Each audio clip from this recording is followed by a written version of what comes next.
them to describe herself: concubine, whore, mistress, consort.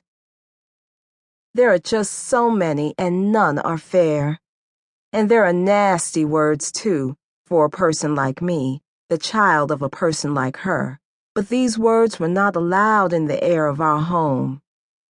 You are his daughter. End of story. If this was ever true, it was in the first 4 months of my life, before Charisse, his legitimate daughter, was born. My mother would curse at hearing me use that word, legitimate.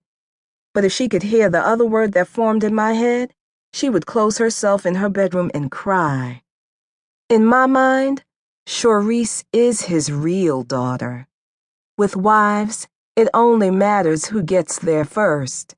With daughters, the situation is a bit more complicated. It matters what you called things. Surveil was my mother's word.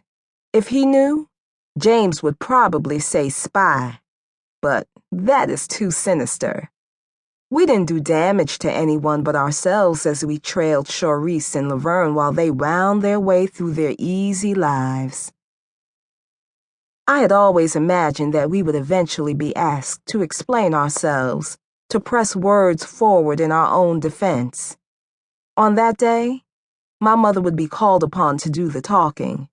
She is gifted with language and is able to layer difficult details in such a way that the result is smooth as water. She is a magician who can make the whole world feel like a dizzy illusion. The truth is a coin she pulls from behind your ear. Maybe mine was not a blissful girlhood, but is anyone's? Even people whose parents are happily married to each other and no one else, even these people have their share of unhappiness.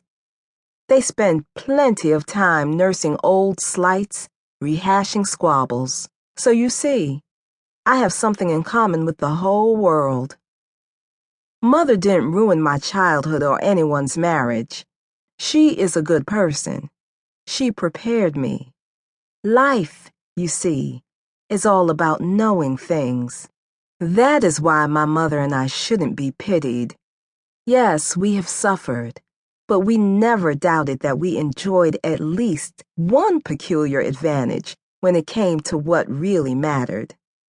I knew about Charisse. She didn't know about me. My mother knew about Laverne, but Laverne was under the impression that hers was an ordinary life. We never lost track of that basic and fundamental fact. When did I first discover that although I was an only child, my father was not my father and mine alone? I really can't say. It's something that I've known for as long as I've known that I had a father. I can only say for sure when I learned that this type of double-duty daddy wasn't ordinary. I was about 5 years old, in kindergarten, when the art teacher, Miss Russell, asked us to draw pictures of our families. While all the other children scribbled with their crayons or soft-leaded pencils, I used a blue ink pen and drew James, Charisse, and Laverne. In the background was Raleigh, my father's best friend, the only person we knew from his other life. I drew him with the crayon labeled Flesh, because he is really light-skinned. This was years and years ago, but I still remember.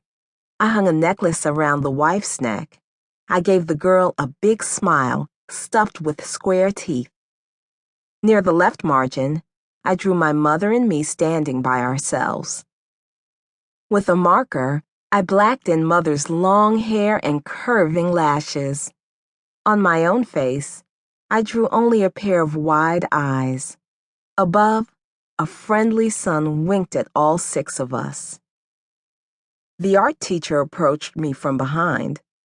"Now, who are these people you've drawn so beautifully?" Charmed, I smiled up at her. "My family. My daddy has 2 wives and 2 girls." Cocking her head, she